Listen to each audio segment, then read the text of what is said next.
Hey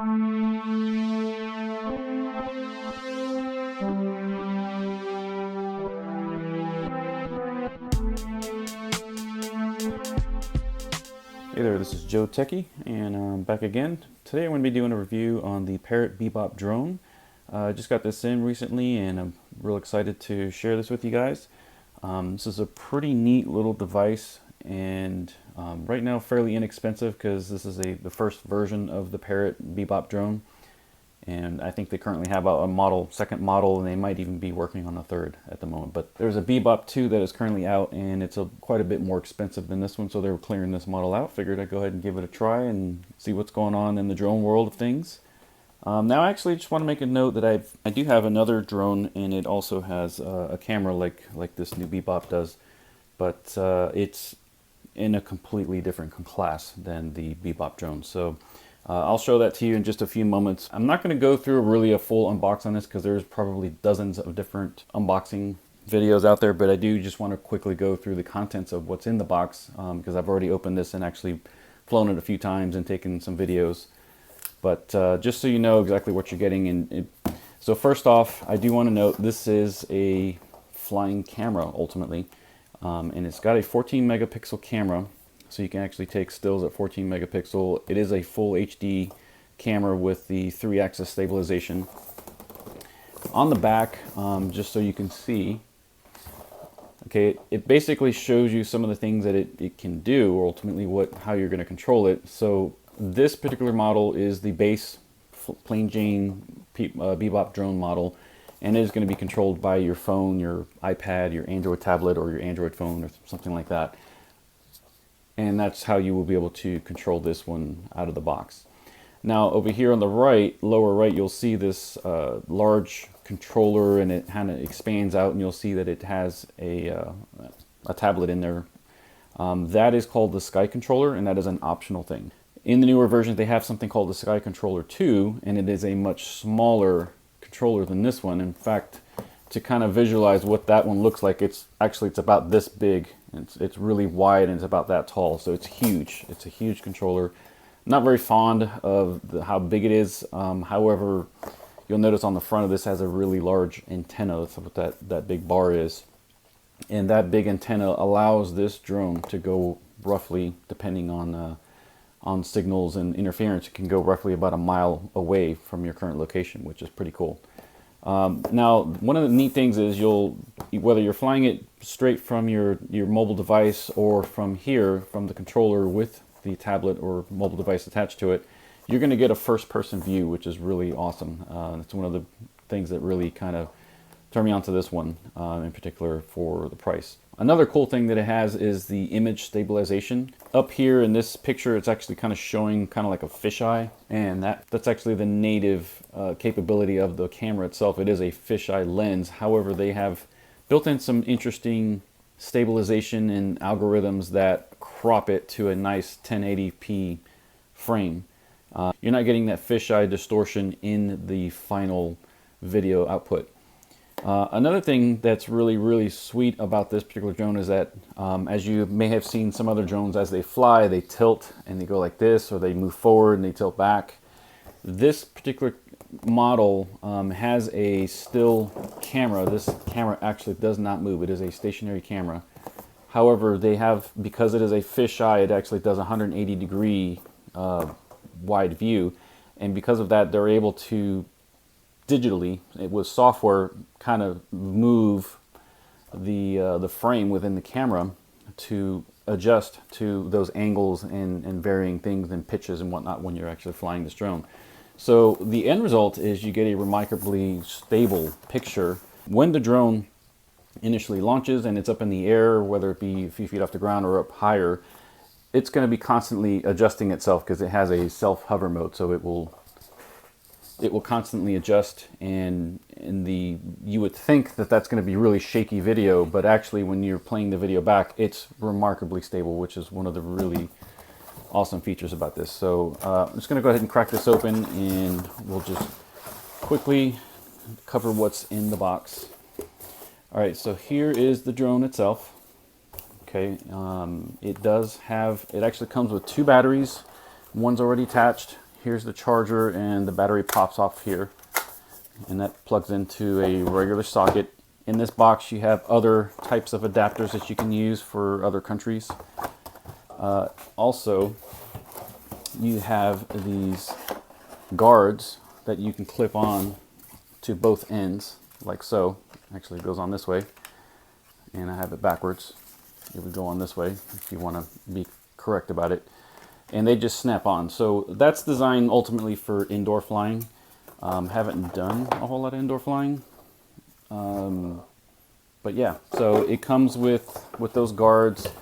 It comes with 4 different spare propellers, a USB cable, and this little gizmo tool that allows you to pull the props off. It's actually a specialized tool that allows you to remove the propeller guard, so don't lose that. That's definitely important, or you'll have to order another one from Parrot. So this comes with a lens cap, and that actually just pulls right off here from the bottom. And that's the lens itself. Recommend that you don't touch that lens at all. In fact, if you see the slightest bit of fingerprints or smudges on it, get a really nice microfiber cloth, something that you would clean your eyeglasses with or something like that, and wipe it down real good, and that way you'll be assured to get a really nice, crisp, clean image when you're taking your video with this thing. So let's go ahead and kick that over to the side. A couple things to note.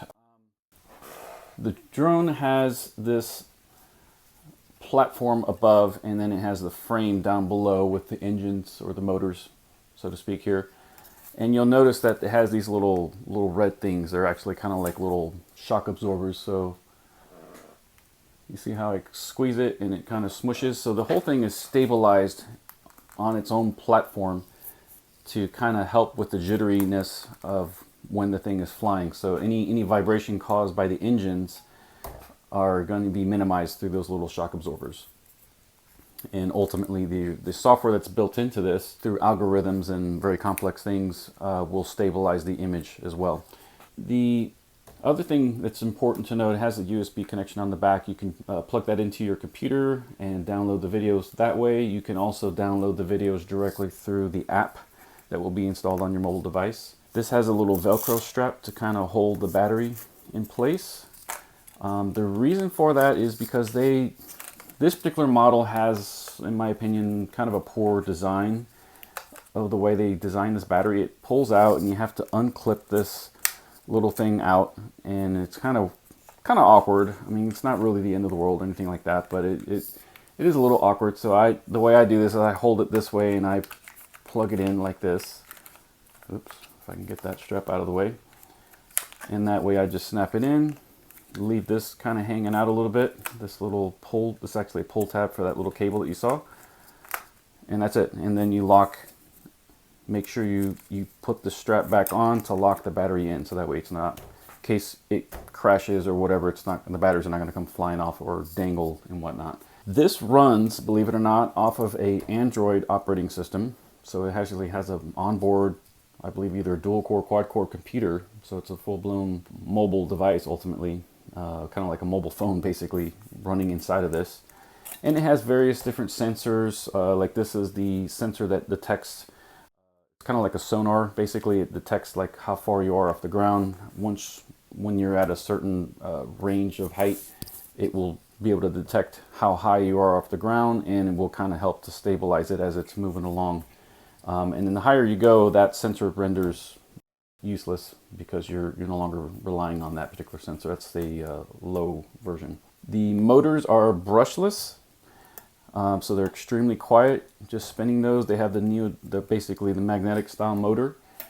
And here's the power switch on the back. There are actually no lights on it. I would have liked to have seen some lights on this, so I'm going to probably go ahead and start making some minor modifications to it, putting some little LED finger lights or something like that on it. You can, from what I'm seeing, upgrade these batteries. This is a 1200 milliamp battery, 11.1 volt.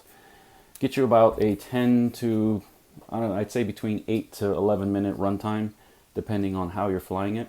And you can upgrade the batteries. I have seen some that are really tall. and I have seen some interesting results with some of those batteries. They will cause some instability in some cases. So if you're going to upgrade the battery, I would recommend you stay with the same form factor. You can get a larger capacity, but still stay with the same form factor, and I think you'll end up with a better result. It is slightly heavier, but that weight difference compared to the big tall batteries that I've seen is pretty minuscule, so it shouldn't affect too much. Now, in terms of range, over the Wi-Fi signal because it actually broadcasts its own Wi-Fi signal to your device, which in my case will be my tablet or my phone, they say it will go roughly about 300 feet.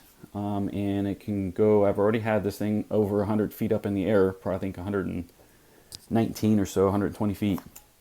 So it can get up to pretty good, and I think it will go even higher had I had the larger sky controller that they call it.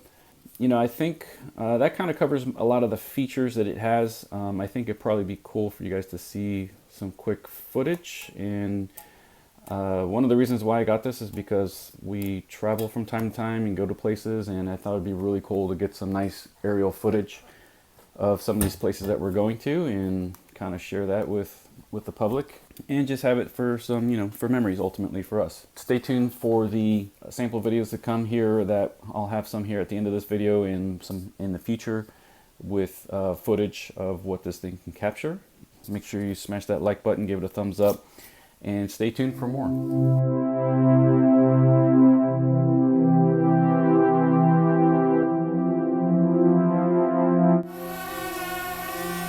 Here's a quick video, just a quick clip showing you exactly what it looks like when it's running and what it sounds like. You can hear it kind of whirling away there.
back, and I hope you saw all of that awesome footage that this thing captured. You saw how stable it is.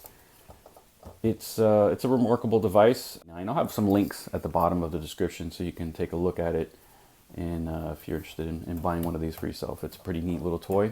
In fact, here is my old drone that we were talking about earlier. This is the manual one, and this is a brush motor, I guess you'd call it. You can hear how noisy those little motors are just by turning. And that one, you can't hear anything. It's really quiet. So the only thing you're going to hear on this one, and it's up in the air, is like a little whirling sound. Almost sounds like a bee or a dragonfly or something. And this one, it makes like a crazy sound when it's up in the air. And you'll see this one has a camera as well. This one has no stabilization whatsoever. So when you're going like this and you're turning, you literally can see all of that. So anyway, stay tuned for more. Thanks for watching, and Joe Techie is out.